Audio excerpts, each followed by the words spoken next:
Thank you for attending our webinar. My name is Heather Lechte. I'm the Chief Performance and Accountability Officer. I've been with the division for 10 years now, and this whole time have been doing Perkins. And I have Tammy and Kyle and Aaron here from our team as well. Tammy is our Senior Research Analyst who worked with Jennifer on updating our CLNA. And so Tammy will be going over some data and slides to make sure you understand how to do those sections of the CLNA. For slide 2, just so everybody's aware how to do some chatting.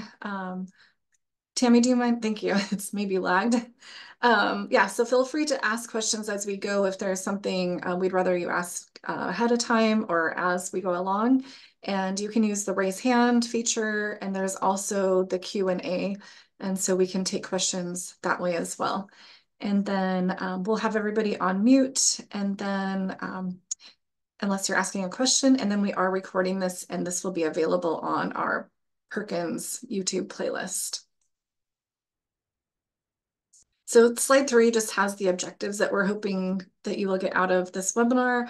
Understanding Perkins requirements for sections Part A and Part E of your comprehensive local needs assessment. Learn about all the data and where it's located in ShareFile. Give you knowledge to help you complete those particular sections a little more carefully, and then understand the meaning behind all the numbers in your data files.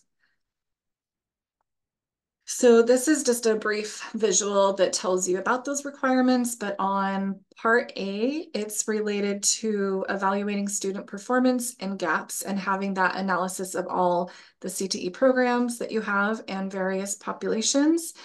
And Part E is related to equity and access, and where you would evaluate progress and equal access in your CTE programs. Again, this is just a brief slide and overview, but the legislation and the CLNA template have more details if you want to read those sections for reference.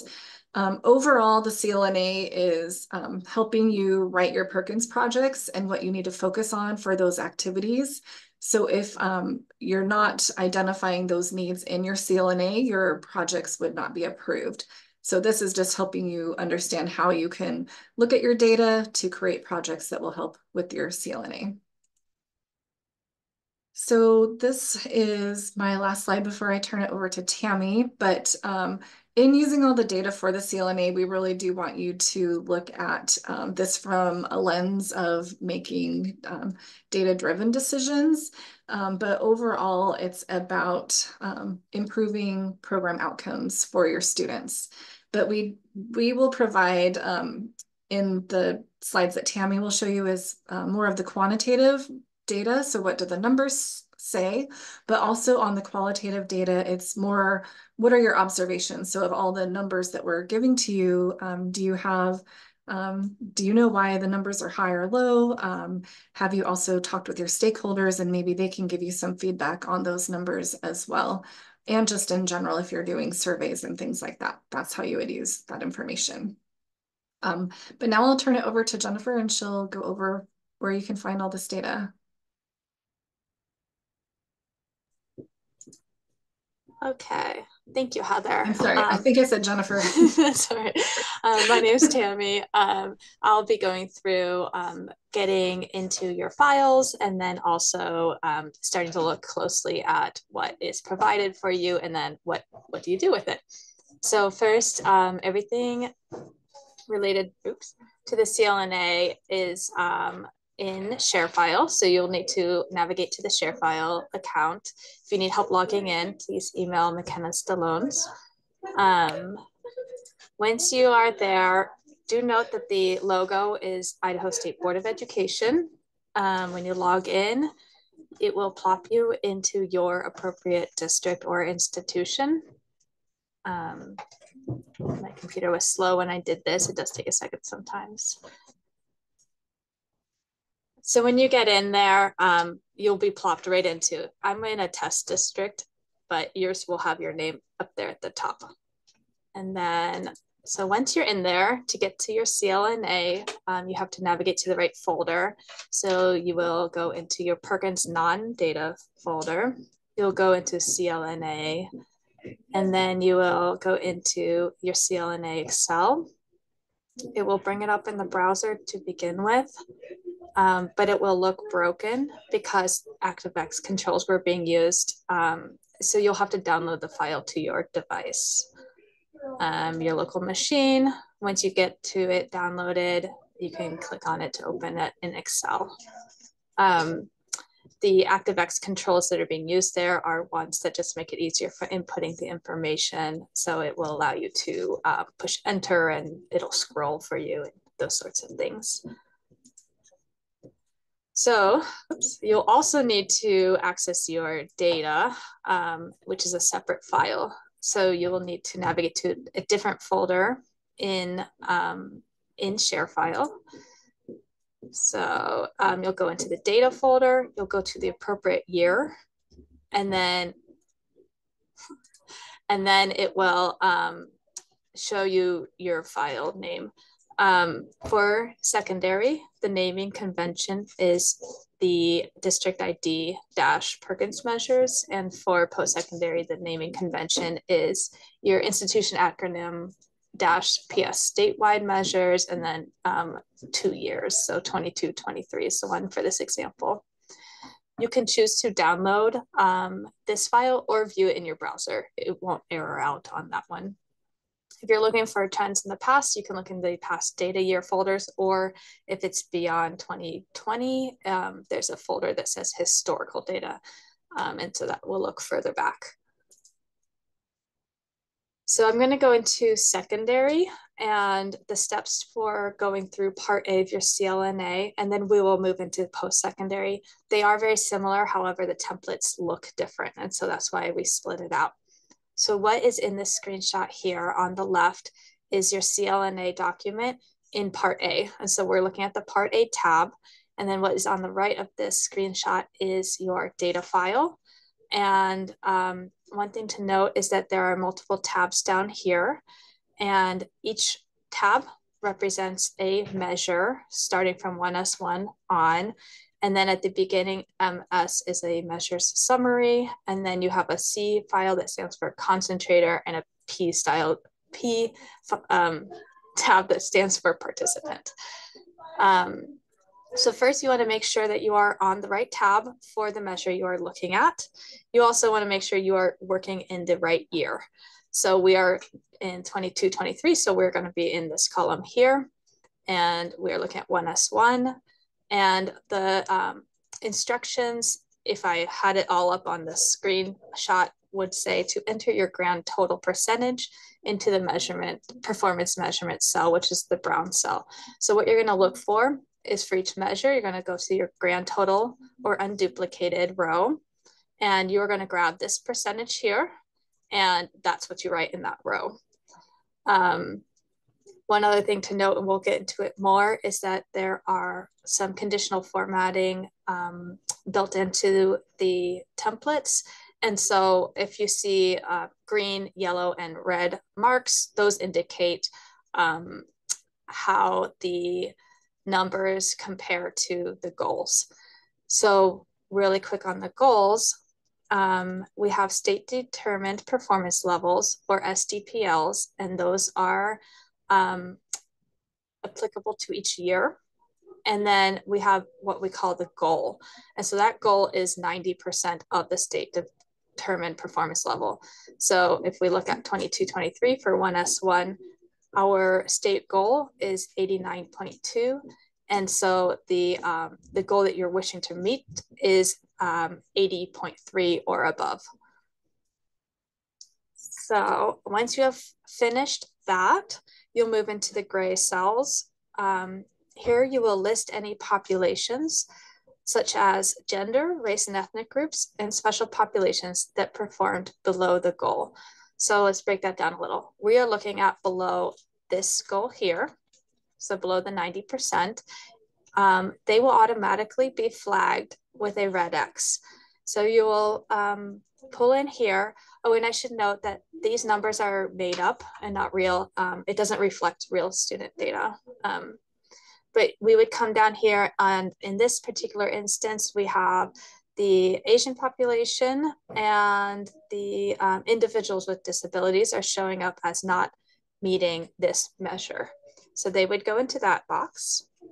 And then again, we're still in 1S1, so we're still in that same measure. The next one, we jump into the purple cell, list any programs that have performed below the goal. So we're doing the same thing. We're looking through all the pathways of programs, and we're looking for the ones that stand out as not meeting that goal.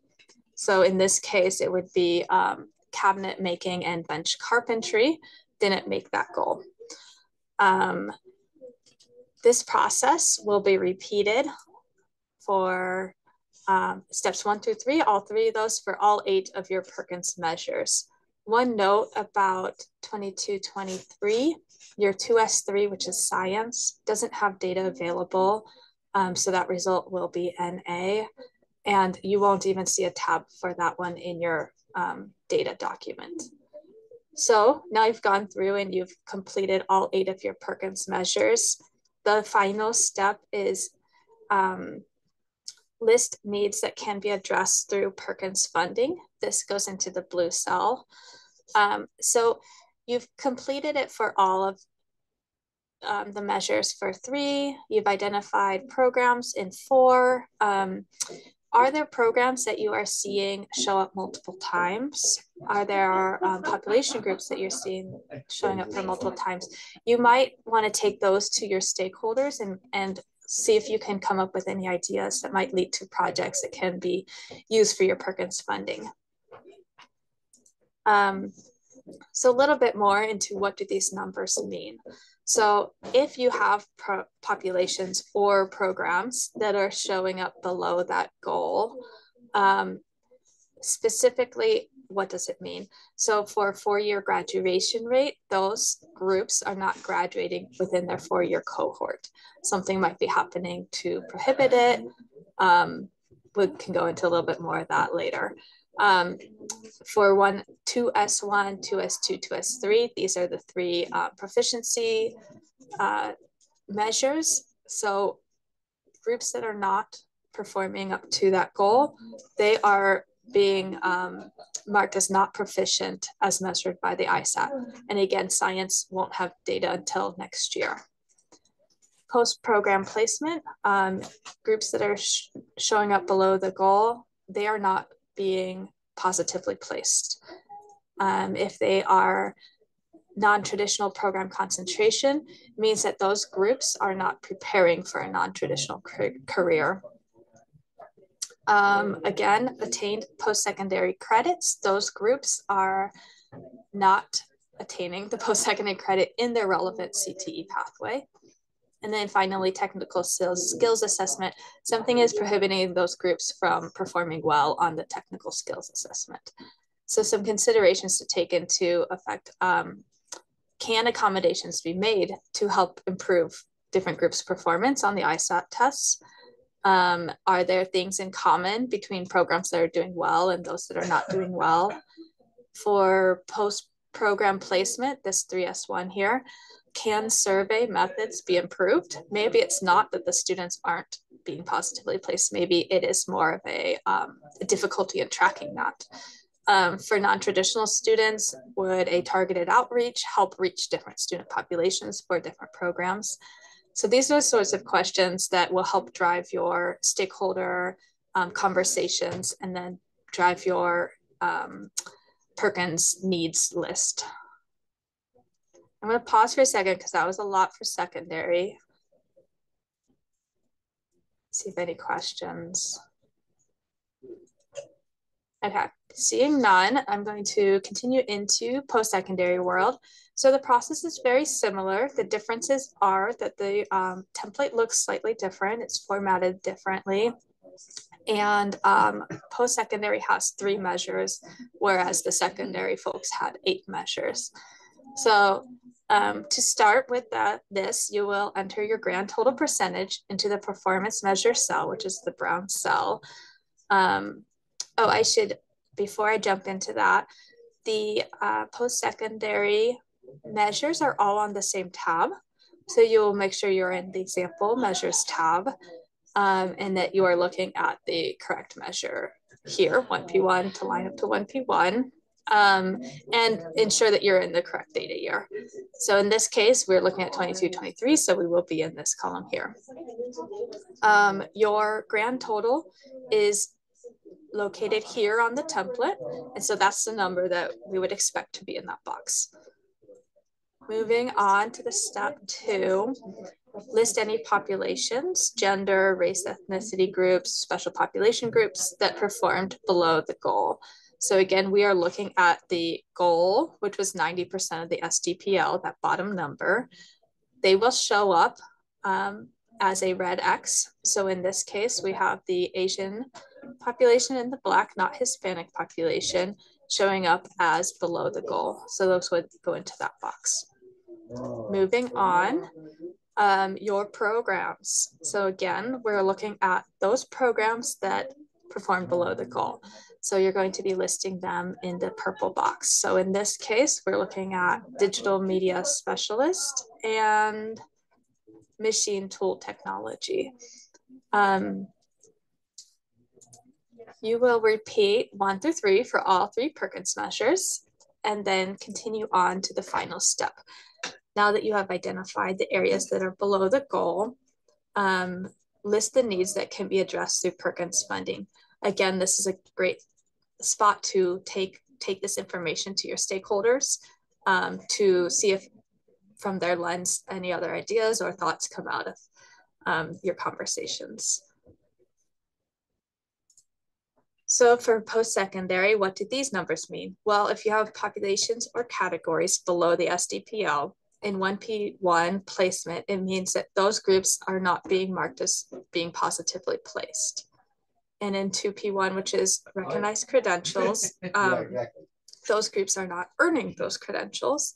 And then finally, with the non-trad, those groups are not preparing for non-traditional careers. So some considerations there, can accommodations be made to help the outcome of differing population groups? Can outreach be done to increase participation from these differing population groups? And do you think your numbers reflect reality, or is it more of a reporting issue? With placement, were surveys conducted consistently? These sorts of questions all come to mind when looking at data. And as Heather first introduced, this is more of the qualitative side of looking at it. So the quantitative is, here's our numbers, and the qualitative is, okay, what are they telling us?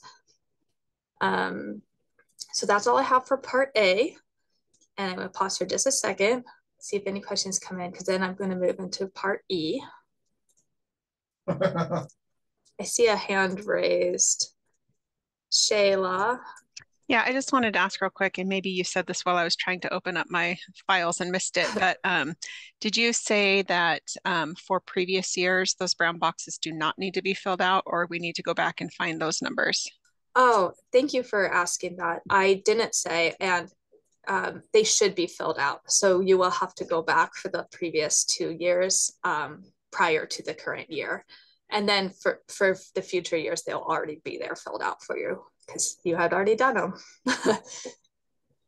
Okay, but then for the gray and the purple boxes, those are specific to this year only. Yep. Okay. And so let me go back to that. So the question is, let's say you've filled out for 22-23 and you have all this information in here and you've answered these 2. Now it's 23-24. The question is, what do we do with this box? Well, you'll change or amend the data to match the current year. And in doing this, you may notice that you are not deleting or changing groups and they have shown up again, or maybe you have new groups added in, and you might want to look into why that might have been the case. Great question. Thank you. Okay, I'm going to continue on to part E. So part E is about equal access to your student body population within the CTE programs. So with the secondary,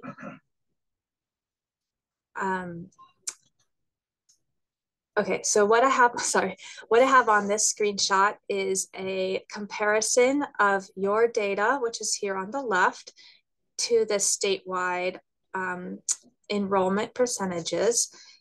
And so to first start your comparison, you'll need to compare your CTE enrollment percentages, both the participants and concentrators, to the SDE enrollment numbers. Look for underrepresented populations in your enrollments compared to statewide numbers. Okay, so let's break that down a little. We need SDE enrollment numbers. This is found in our portal resource catalog, which is linked here, or you can type it into your browser. And when you go to it, you will see a file that looks like the one here on the left. We need to compare our CTE enrollment numbers, or your CTE enrollment numbers, to the statewide. So what we're looking at is with the statewide percentages, this is like what breakdown of the population is male, for example, what breakdown of the SDE population is female, etc., and then into the smaller groups. So we are going to focus on your concentrator and participant tabs within your data file. And then you can look at SDE, or if you feel that the statewide doesn't reflect what is in your region, you can go further into the regional tabs. But what you're looking at is you'll make sure you're in the right data year. So you'll have to scroll down, and the statewide percentages for that data year, you're looking, are they similar or are they wildly different? If they are different, what you might be seeing is that that population, if it exists in your region, why aren't they existing in your CTE programs? If you have district-wide data on that too, you can look into even further in, like in our district, we have we see these populations, but in our CTE programs, we are seeing different population makeup. So once you've identified those, the first of the gray boxes in part E on the CLNA, so we're in tab E here, is which population groups are underrepresented in CTE and in your offered programs. So you want to identify those underrepresented population groups and put them in this box. And then the final 3 questions are reflecting on that and identifying if there are accommodations, modifications, other services that you could provide in order to make sure that access is equal across all students. If you think about these ones, even if you are equally represented, you still may come up with additional modifications or accommodations that might help with that as well. And then finally, you will list needs that can be addressed through Perkins funding. So this is a common cell across all the parts, your CLNA, and it can be an easy way to refer back when you are filling out your annual application. So that can kind of tie them together. Again, this might be a good spot to gather some stakeholder input. You can see what your stakeholders think about the data that you will be showing them. For post-secondary world, again, the process is the same. However, the templates just look a little different. For yours, your enrollments are in a tab in the data file called enrollments, and there it compares the statewide to, this is an example school, but it would have your school's acronym right there. So you will look at your CTE enrollment percentages. This one's broken out by participants, and then concentrators is further over to the right. And then you'll compare them to the statewide percentages. It's best to compare the percentages versus the count because of the differences between the size of your population groups. So from here, you will look for underrepresented populations in your enrollments compared to statewide numbers. So you'll look for those population groups that are drastically below or above the statewide percentage. This is asking for the underrepresented, so you'd look at the below, but you may want to also look into the above to bring that to your stakeholders. Again, you will, this is the same as the secondary. You'll put them into that top box, and then you will reflect on your student populations and answer the following questions. So I'm not going to go into that further because I just did with the secondary. And finally, the same thing again. List needs that can be addressed through Perkins funding. So they will go into that blue cell. So what do these mean? I have mentioned it a bit, but I did want to point out if or when your enrollment percentages are below that of the statewide percentage numbers, that means that group is underrepresented in your CT programs. And then some things that could drill into that, especially on the post-secondary level, because of the way you collect your data, can you capture the special populations in a different way or in a way that reports out better? And then a resource for providing additional equal access to all of your students can be found at Advanced CTE. The link is here, and it will also be available in the slides after this is finished.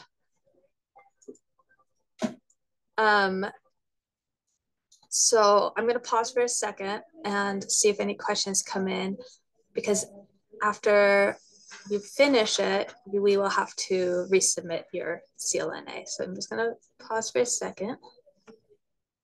I do see one hand up. Brandy? Yes. So on the underrepresented percentages, if per se, do you mean like ethnically, like Asian, African Americans, Spanish? If we don't particularly have those enrolled in our school, we're an online charter, how would we address that? That's a great question. Yeah, so they wouldn't be, they are not in your student body population, right? And so therefore they're not going to show up in your CT population. Is that what I? Yeah. So okay. would I notate that? Yeah, I think that's a good thing to notate there. I don't know if Heather wants to jump in with any additional advice on that one. Hi, yeah, that's a good question. I would say looking at the statewide, and do you serve regionally or statewide for your statewide K through 12?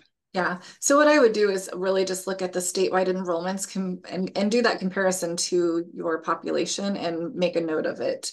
But that's something where as you're directing your Perkins funding or projects, maybe that's an opportunity for you to promote to different population groups that are not represented, if that makes sense. Yes, it does. Thank you. Yeah. Yeah. Basically, if we don't see it listed in your CLNA as an item that you want to, ask for money, that's where you would want to address, like, we will be identifying these gaps and, promotional materials or things like that to try to get a different group in your program. All right. Thank you. Yeah. Great question. I also see Shayla has her hand up. Yeah, so for those measures that we do collect here at our institution, we can do that comparison rather easily. And then you mentioned that if we're really, really low compared to it, we don't, we wouldn't consider being underrepresented. We just need to point out that we're not collecting that, and that is an opportunity to collect that data. Is that kind of what you were saying? Yeah, so I would expect that the population groups that aren't being collected would probably show up as underrepresented, but then I think the accommodations, modifications, and I don't remember what the third question is off the top of my head.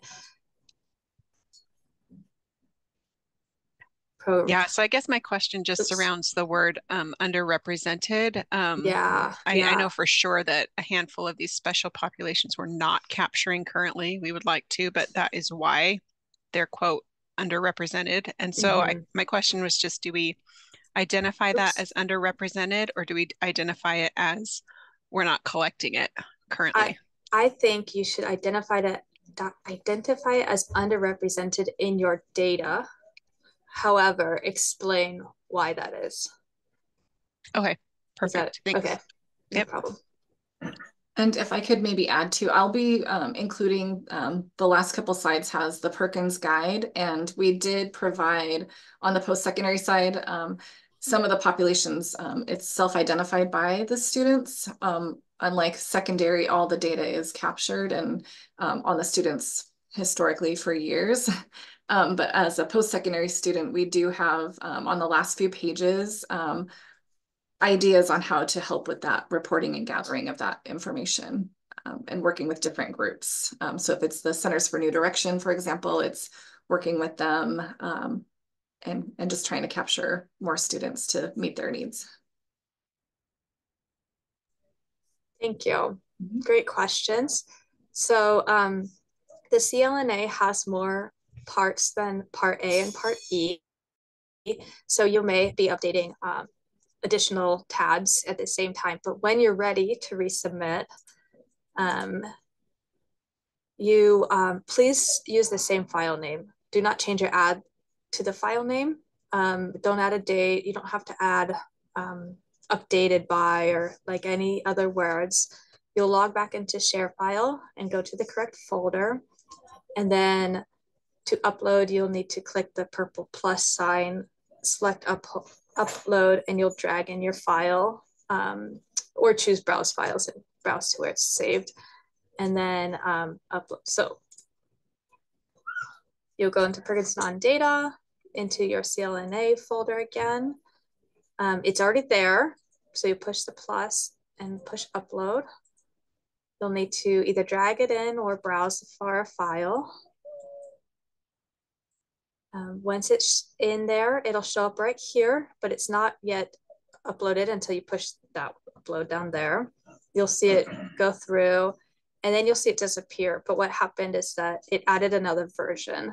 So if I wanted to see past versions, I would click those two blue square icon. And then you could click on and open past ones if you wanted to see, or if you made some boo-boos and you accidentally uploaded the wrong one, you can get back to a previous version. And then some resources are available for you on the educator portal. The Perkins guides for both post-secondary and secondary go into further detail on how those calculations are done. So you receive a data file, but you don't know, you may not know the magic that goes into behind those numbers. And if you want to know more, that's where to go look. Both guides are being updated with the new Perkins plan. So they will be updated in the next few months. Finally, I'm going to leave this up, but if you have additional questions after this, feel free to reach out if they are Perkins specific. Jennifer, Pope, and Aaron are the ones to contact. And if you have data specific questions, if you're secondary, Kyle, if you're post-secondary, it's me. And other questions can also be directed to Heather. I see one hand up by Shayla. Is that an old one or a new one? Sorry, that is old. I will lower it. Any other questions that are coming to mind at the moment, or if you would like me to bring up some live files and we can go a little bit deeper, I'm open to doing that as well.